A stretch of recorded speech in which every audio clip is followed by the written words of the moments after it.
Si tú quieres aprender español como un pro, este video es para ti.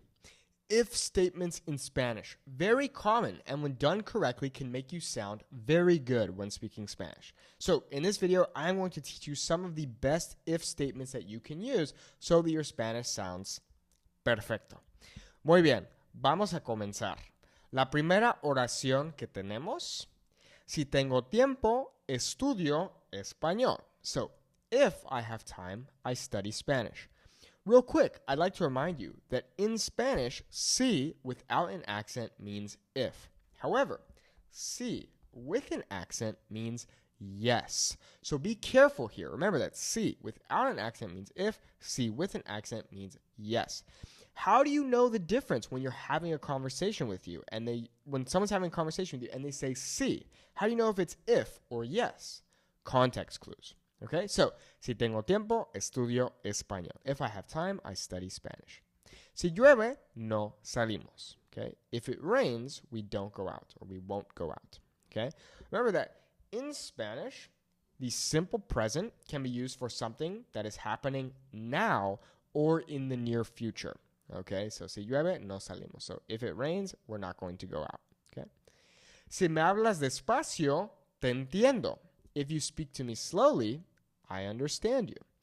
Now, you might have seen these before. These are what we call object pronouns. And if you'd like to learn more about them, you can check out the videos here I have on this channel or inside our Fluent Spanish Speaker Academy. You can check it out by clicking the link in the video description. Okay? Bien.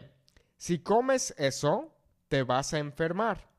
If you eat that, you're going to get sick. Okay, so these are just hypothetical situations. If this, then that. Okay? So, eso, remember, means that, and it's the neuter. So, eso is not masculine. It's the neuter. Ese is the masculine, esa is the feminine, and eso is the neuter. We use it when talking about a situation in general or when we don't know what something is. Once again, we're seeing an object pronoun here. Okay, te vas a enfermar. Okay, that's actually a reflexive pronoun. Okay, bien. Si no desayuno, me duele la cabeza. If I don't eat breakfast, my head hurts. Remember that desayuno can be a noun, right? So breakfast, or it can mean I eat breakfast, which would be a verb. Okay, so el desayuno would be breakfast, whereas without that, desayuno is a verb. I eat breakfast. So desayuno, I eat breakfast. Almuerzo, I eat lunch, or el almuerzo, lunch. And ceno, I eat dinner, or la cena for dinner. Okay? Bien. Now let's use if statements for future plans. Okay, so let's take a look. Si vienes mañana, cocino. So if you come tomorrow, I'll cook. Once again, notice how this is the present simple, but the idea here is that this is going to happen in the near future. So it's okay to use the present simple. Bien. Si terminas temprano, vamos al cine. If you finish early, let's go to the movie theater. Okay? Remember that al is just a combination of a plus el. Okay? To the movie theater. Bien. Si ahorras más, podrás viajar. Okay? Careful. Ahorras is not coming from the word ahora, meaning now. Ahorrar simply means to save money. So, si ahorras más, podrás viajar. Okay? You will be able to. Okay? That's the simple future right there. Okay? Si practicas cada día, vas a mejorar rápido. Okay? If you practice each day or every day, you're going to improve quickly. Okay? You may be familiar with the word mejor, meaning better or best, but we can also use it as a verb, meaning to improve or to get better. Okay? Now let's take a look at if statements for giving commands. All right? Si ves a mi mamá, salúdala. So if you see my mom, say hi to her for me. Salúdala. Okay, so saluda is a command. If you haven't learned about commands, I have videos here on this channel, and once again, inside the Fluent Spanish Speaker Academy, which you can check out by clicking the link in the video description. Okay? Si tienes frío, ponte una chamarra. Once again, here's our command. Pon is the informal tu command, meaning put. And because, in this case, ponerse is a reflexive, meaning we do that to ourselves, we'll have ponte instead of just pon. Okay? Si necesitas ayuda, llámame. If you need help, call me. Okay, so si necesitas ayuda, llámame. Once again, here is our our informal command, and then me is an object pronoun, saying call me. Okay? Si puedes, espérame. If you can, wait for me. Okay? Si puedes, espérame. Okay, that's how we know. Espérame. Bien. Now, if statements for hypotheticals. Okay? Now, I like to use these, but they can be a bit confusing, and they are typically for more upper intermediate to advanced students. Okay? So, por ejemplo, si tuviera más tiempo, viajaría más. So this, what you're seeing right here, is the imperfect subjunctive. And it's very common that we'll use this with the conditional tense. So if I had more time, I would travel more. Okay? It's very common to see the imperfect subjunctive playing with the conditional when talking about hypotheticals and using those if statements. Si supieras la verdad, entenderías todo. If you knew the truth, you would understand everything. Now, the idea here is that we're talking about things that aren't likely. However, you wouldn't say something like this, si sabías, if you had known the truth, okay?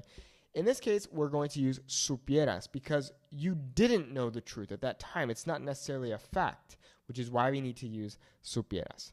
If this is confusing, no worries. This is the hardest concept to master in Spanish. This was the last thing I learned and got good at in Spanish.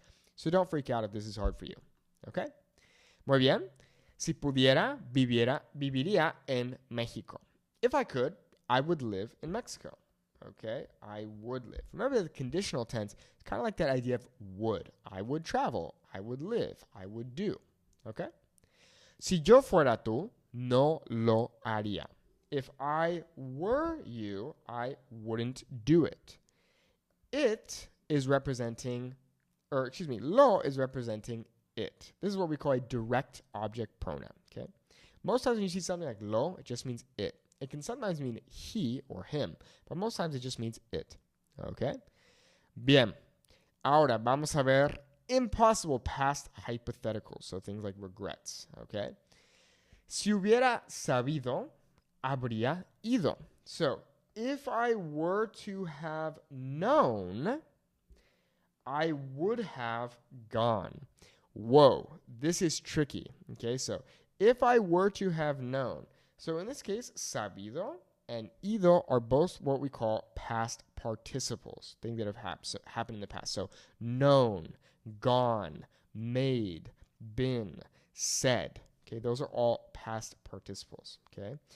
It's common, too, that native Spanish speakers will say something like this. So they might say something like, si hubiera sabido, hubiera ido. You can also say habría ido, and I would argue that both work perfectly fine here. Si me lo hubieras dicho, te habría ayudado.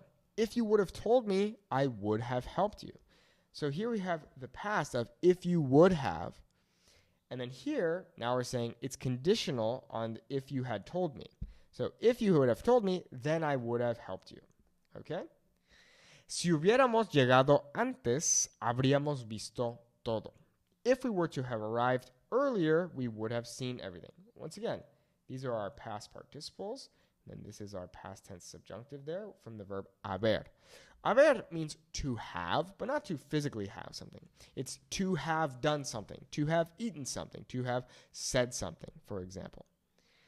Si no hubiera llovido, habríamos hecho la fogata. If it wouldn't have rained, or if it weren't to have rained, we would have made the fire, okay? Una fogata is a fire or a fire pit. Fuego is just a fire in general, and then incendio is a uncontrolled fire, like a forest fire, un incendio, okay? Muy bien. Next, if statements without si. So these are kind of the most advanced if statements, which they're not technically if statements here, but they are things that natives will say. So for example, cuando quieras, me avisas.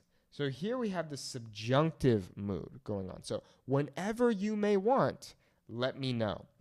It's common that native Spanish speakers will do this idea of putting an object pronoun before a regular verb in the present tense to command someone to do something. You could also say something like this. Oops. Yeah, that's right. Avísame. Okay. Let me know. So, cuando quieras, avísame. Whenever you want, let me know. Or me avisas, which is a more passive way to command someone to do something. Bien. Donde estés, mándame tu ubicación. Wherever you may be, send me your location. Okay, so the subjunctive can sometimes take on that translation of may in English. So wherever you may be, mándame, which is a command, your location. Send me your location. Okay? Next, if statements for politeness or softening. So, si puedes, me ayudas con esto. If you can, help me with this. Once again, this is a passive way to command someone to do something, so it's not seen as rude. Si no es molestia, me dices la hora. If it's not too much to ask, or if it's not a bother, could you tell me the time? Once again, we're seeing that command here, me dices, instead of dime, okay? Si te parece bien, lo hacemos así. If it's okay with you, or if it seems okay, we can do it like this, or let's do it like this. We can also do a command, which would be like this. Hagámoslo, okay? Hagámoslo así. Si te parece bien, hagámoslo así, okay?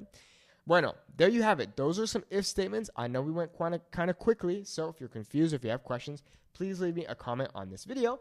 And if you'd like to learn more Spanish from me, click the link in the video description to check out our Fluent Spanish Speaker Academy. Our goal is to have a 10-minute conversation in Spanish in 90 days without feeling unconfident.